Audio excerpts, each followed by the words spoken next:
2 Samuel capítulo 21. E houve nos dias de Davi uma fome de 3 anos consecutivos. E Davi consultou ao Senhor, e o Senhor lhe disse: é por causa de Saul e da sua casa sanguinária, porque matou os gibeonitas.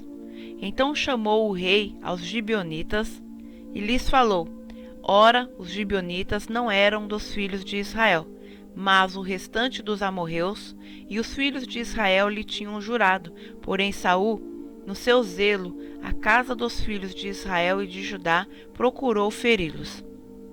Disse, pois, Davi aos gibeonitas: que quereis que eu vos faça? E que satisfação vos darei para que abençoeis a herança do Senhor? Então os gibeonitas lhe disseram: não é por prata nem ouro que temos questão com Saul e sua casa, nem tampouco pretendemos matar pessoa alguma em Israel. E disse ele: que é, pois, que quereis que vos faça? E disseram ao rei: o homem que nos destruiu e intentou contra nós de modo que fôssemos assolados, sem que pudéssemos subsistir em termo algum de Israel, de seus filhos se nos deem 7 homens, para que o enforquemos ao Senhor em Gibeá de Saul, o eleito do Senhor. E disse o rei: eu os darei.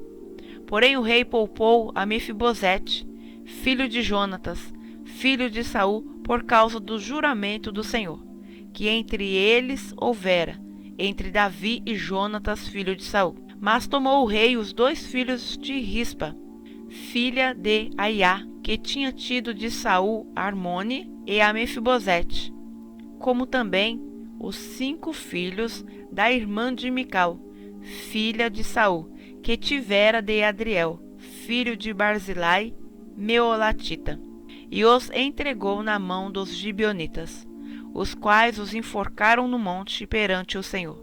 E caíram estes 7 juntamente, e foram mortos nos dias da cega, nos dias primeiros, no princípio da cega das cevadas. Então Rispa, filha de Aiá, tomou um pano de cilício e estendeu-lhe sobre uma penha, desde o princípio da cega, até que a água do céu caiu sobre eles, e não deixou as aves do céu pousar sobre eles de dia, nem os animais do campo de noite. E foi contado a Davi o que fizera Rispa, filha de Aiá, concubina de Saul.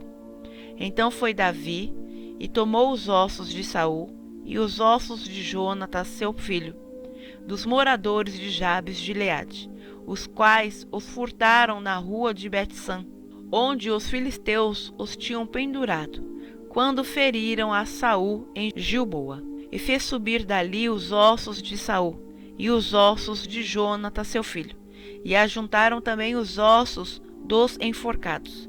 Enterraram os ossos de Saul e de Jonatas, seu filho, na terra de Benjamim, em Zela, na sepultura de seu pai Quis, e fizeram tudo o que o rei ordenara. E depois disto, Deus se aplacou com a terra. Tiveram mais os filisteus uma peleja contra Israel. E desceu Davi, e com ele os seus servos, e tanto pelejaram contra os filisteus, que Davi se cansou. E Isbi-Benob, que era dos filhos do gigante, cuja lança pesava 300 siclos de cobre, e que cingia uma espada nova, intentou ferir a Davi. Porém Abisai, filho de Zeruia, o socorreu, e feriu o filisteu, e o matou. Então os homens de Davi lhe juraram, dizendo: nunca mais sairás conosco a peleja, para que não apagues a lâmpada de Israel. E aconteceu depois disto, que houve em Gobe ainda outra peleja contra os filisteus. Então Sibecai, o Uzatita, feriu Asaf, que era dos filhos do gigante. Houve mais outra peleja contra os filisteus em Gobe, e El-Anã, filho de Jaaré Origim, o belemita, feriu Golias, o giteu, de cuja lança era a haste como órgão de tecelão. Houve ainda também outra peleja em Gate, onde estava um homem de alta estatura, que tinha em cada mão 6 dedos, e em cada pé outros 6, 24 ao todo. E também este nascera do gigante, e injuriava a Israel. Porém Jonatas, filho de Simei, irmão de Davi, o feriu. Estes 4 nasceram ao gigante em Gate, e caíram pela mão de Davi e pela mão de seus servos.